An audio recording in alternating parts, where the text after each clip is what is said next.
Since I was about 10, my mother and I moved from one city to another almost every 6 months.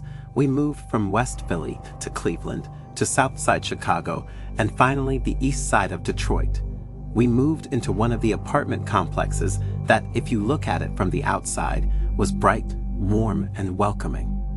Over time, I came to know that the apartment we lived in Midtown was nothing like the stories of apartments and the tenants you see on TV.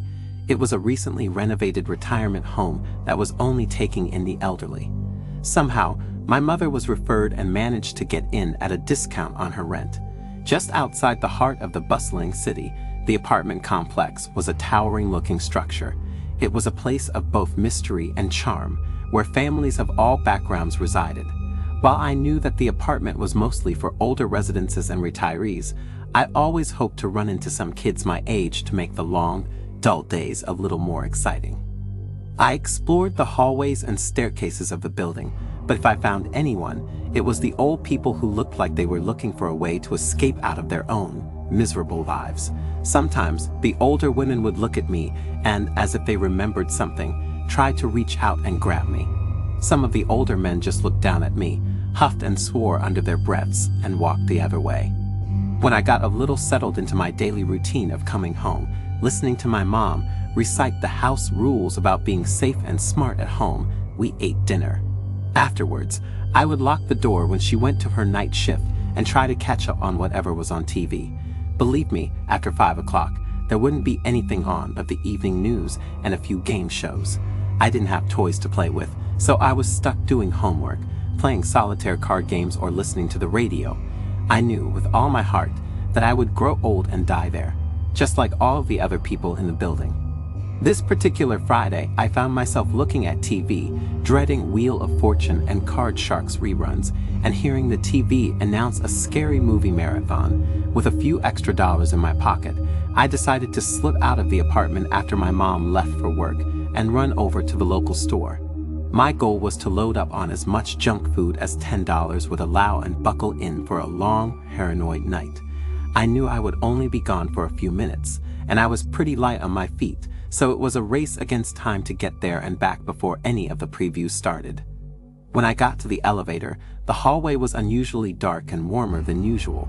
I often heard low-talking people's television coming through the apartment, but this time I heard faint giggles and whispers echoing through the halls.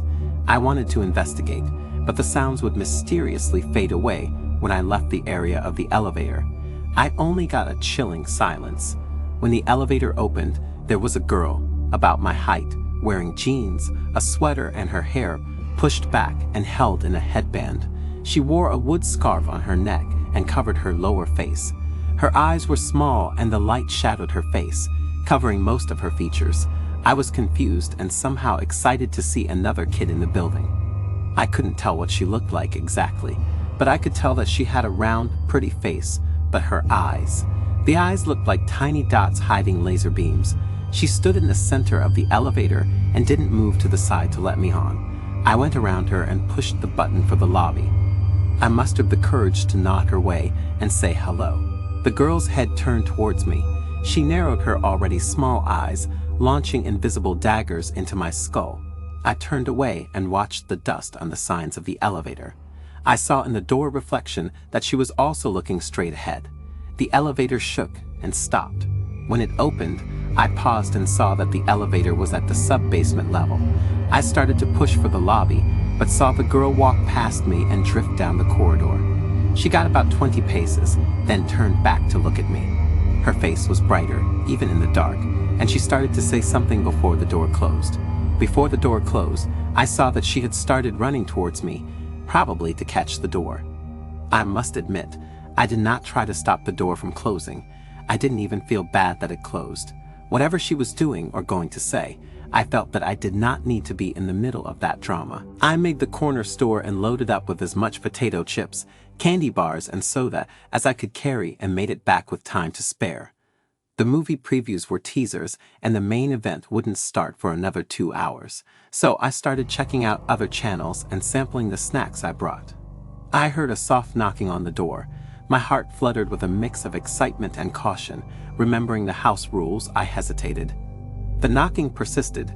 accompanied by whispers and giggles. I approached the door and, against my better judgment, cracked it open. To my astonishment, a group of children stood in the hallway, their faces partially concealed by shadows. "Hey, do you want to play with us?" one of the children asked. I couldn't tell who said it, but their voice was gentle and inviting. I hesitated, thinking back to what I would say if my mom caught me. I know this sounds lame, but I looked at their faces.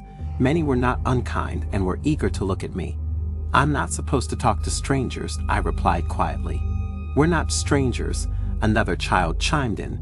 "We live here, just like you." I kept taking small steps towards the door and thinking twice. I closed the door slightly, leaving it so that I could fall back inside if things got weird. Finally, I stepped out into the hallway, drawn by the promise of friendship. The children were from diverse backgrounds, a multi-generational and ethnic group, seemingly transcending time. Some wore thick boots and jeans. Others wore Sunday dresses but without shoes. Some were dirty. Some were sloppily dressed. Despite my lingering unease, I was almost too happy to sneak away and get to know these kids. I looked at my watch. "I have a little time," I said. "So, where are you all from?" As we explored the building, their laughter echoed through the hallways. I noticed the oddities. The children seemed to hover just above the ground, and their laughter had an eerie, otherworldly quality.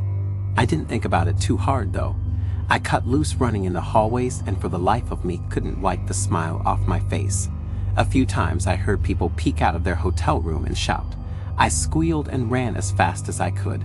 I feared I would be caught, but never thought about what the old people were saying. And in the dimming light, as the sun dipped below the horizon, the kids invited me to venture downstairs, down into the depths of the sub-basement. The shadows grew longer, and the air turned colder. I didn't mind the cool air.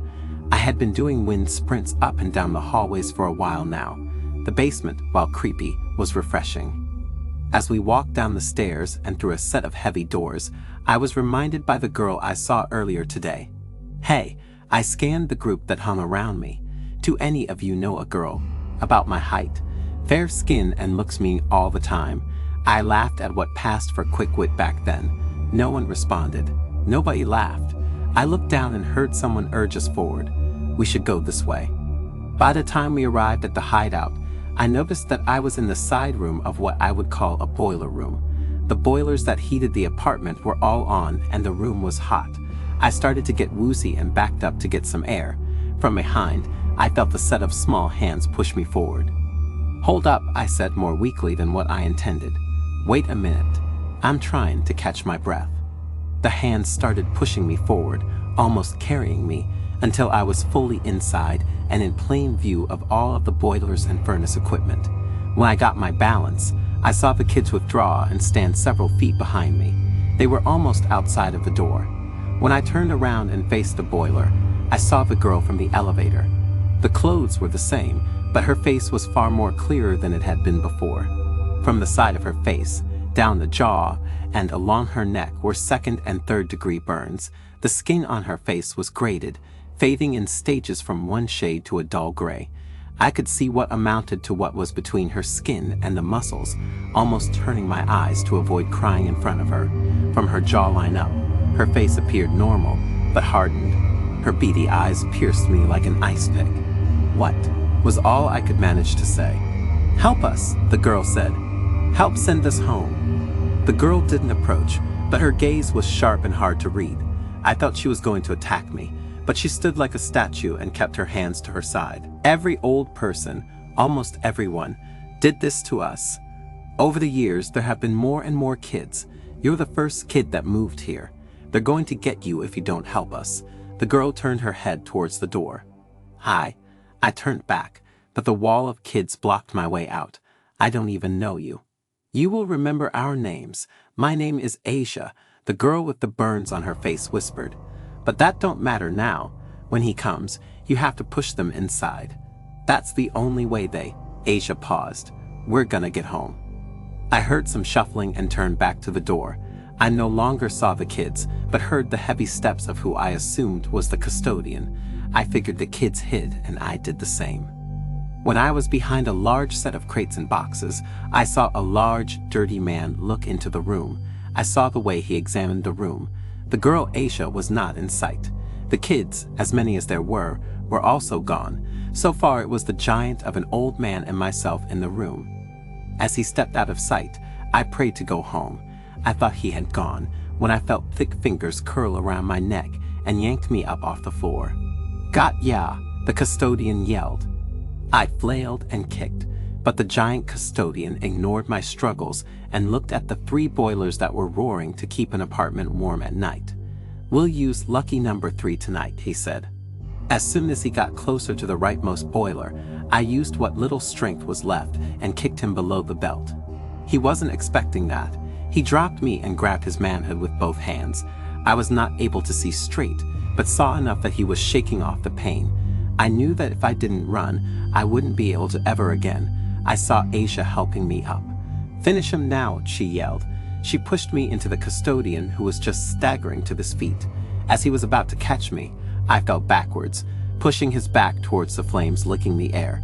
A few sparks of hot coal and oil leapt from the inside of the machine and clung onto his back. I have heard dogs and wolves sometimes howl. The sound from a 6'4" man with smoldering hot coals on his back was the scariest that I have ever heard. "Do it now," Aisha said again, pushing me to him again. She was using me like a tool, inching the flailing man backwards.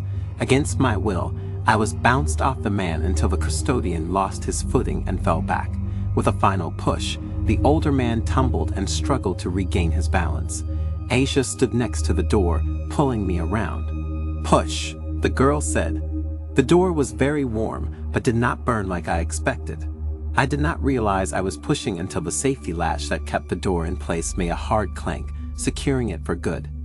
I looked at Aisha, who, by this time, was not smiling, but not frowning like she had been. Her face was neutral, and she scanned the room behind me. Her eyes landed on a small child in the back. I didn't see or hear the other kids gather in the room with Aisha and me. "Whose totem was this?" Aisha asked. There were many hands, but she looked down to a young girl who was probably no older than 6. Aisha reached for the girl and took her hand. "You can go first. Look for your mama." Aisha produced a weak smile.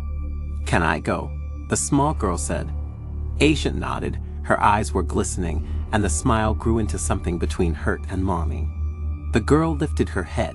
Slowly, her feet started to lose tangibility. There was a shimmer and a breeze lifted the girl in the air. She was fading away. "I see Mama." The girl raised her voice. Before she was totally gone, she raised her head. "I see the light, Aisha, just like you said. It's so beautiful." I stared at the space where the little girl was and turned to Aisha, but she was already hugging others who were also fading from existence. When Aisha turned back to me, there were less than a dozen kids left. "I'll take you upstairs," Aisha whispered. I don't know how long it took me to go upstairs, but I saw myself standing in front of the apartment door, shell-shocked at what had just happened. Aisha stood several doors away from me. She was next to the elevator and watched as I was about to go inside. "Do you have a totem?" I asked. Aisha lowered her head and turned to face the elevator. I couldn't tell if she was catching her breath or sobbing. "They're going to catch on. Watch your back. Don't trust nobody." But I started to call. She waved without looking back. "Not even your own mother," Aisha warned as she entered the elevator and let it close without another word. I tried to force feed myself the junk food that I purchased, but instead throwing it all away and going to sleep. I heard voices again. Some were laughing and talking through the walls. I cried until I heard my mother come in from work. With effort, I thought about the girl who went to heaven and had my first nightmare.